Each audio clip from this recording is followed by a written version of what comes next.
Flamengo terminé. Et après, tu passes au Flo. Ouais. Fluminense. À l'époque, tu sais, les clubs, ils avaient le droit sur les joueurs. Ouais. Donc, tu savais pas, les clubs, ils négociaient les joueurs sans que les joueurs ils pouvaient donner son aval, tu vois. Ils ont été propriétaires, quoi. Donc, moi, j'étais à la Coupe du Monde de 20. Et bon, on perd la Coupe du Monde, on revient au Brésil et on arrête en Afrique du Sud. C'était un pays, là, on arrête. Il y avait une équipe de Corinthians qui avait des joueurs de 20 et que moi, je connaissais. Et il me disait, oui, hier, dans le journal, il est sorti que tu es parti à Fluminense.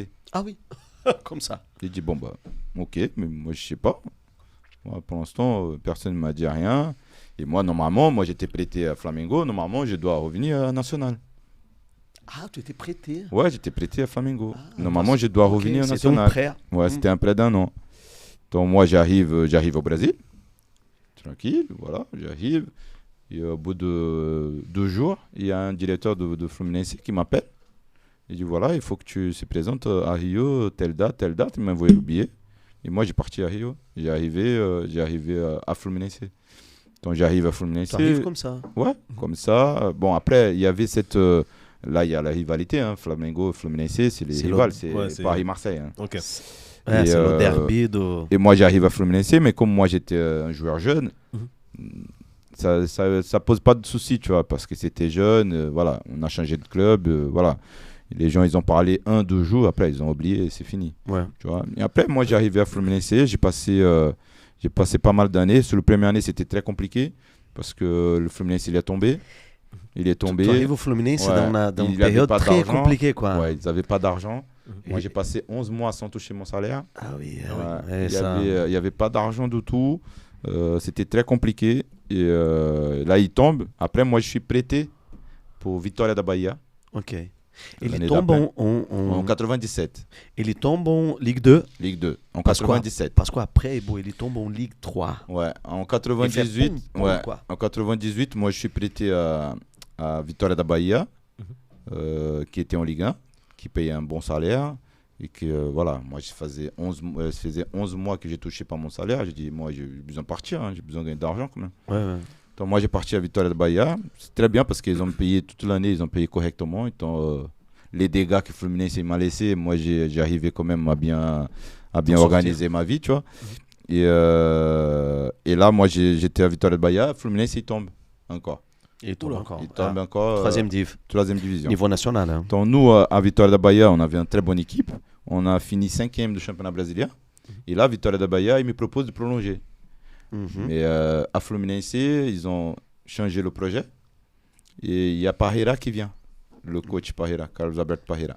C'était le coach de la nationale brésilienne qui était champion du monde de 94. Donc il m'appelle, il me dit, écoute, moi je prends l'équipe. Voilà, moi j'ai envie. En 3e division, mais moi j'ai envie que tu viennes pour m'aider à monter l'équipe.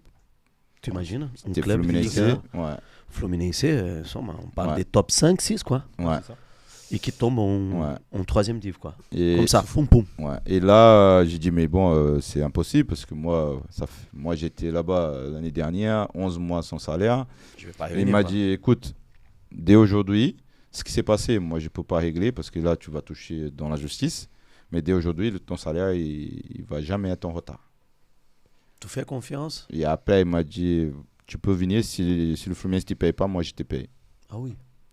Donc, moi j'ai venu, là il a fait une très bonne équipe. Là on gagne le championnat de Ligue 3, la CLC. Vous montez? On monte en Ligue 2. Et là le championnat il change de nom. Oui. Le championnat brésilien, il passe à appeler Coupe Jean Avelange. Ok. Donc il change de nom. Ça veut dire quand il change de nom, il y avait la possibilité d'inviter 12 équipes. Et donc c'était le Fluminense qui revient en Ligue 1. Et Bahia. C'était 12 équipes qui avaient plein de supporters, qui étaient des équipes qui avaient vraiment de... C'était l'équipe phare, quoi. C'était une équipe qui avait vraiment une visibilité énorme. Donc là, c'était Copa Jean Vélanger. Donc là, ça passait en Ligue 1. Donc là, il a monté de Ligue 2, il a monté directement en Ligue 1. C'était un moment de foot brésilien que les clubs essayaient de se restructurer, d'organiser le championnat. Donc là, on fait la Coupe Jean Vélanger en 2000. Et là, Fluminense, on reste 3e. On dit que le club il monte à table, quoi. Ouais. On a monté Ligue 2, Ligue 1 on reste sur la table. 3e du championnat. Ouais. Et l'année 2001, il revient s'appeler championnat brésilien. Et le Fluminense, il s'y maintient. Le Fluminense, il reste là. En Ligue 1.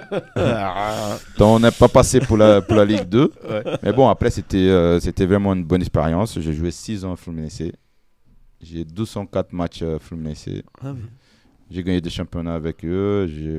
J'ai tout fait. Pour moi, j'ai grandi dans ces clubs-là avec beaucoup de fierté, tu vois. Et c'est là que tout ça arrivé. Hein. L'équipe nationale de Brésil. Être vu par le Paris Saint-Germain pour être vendu ici. Ouais.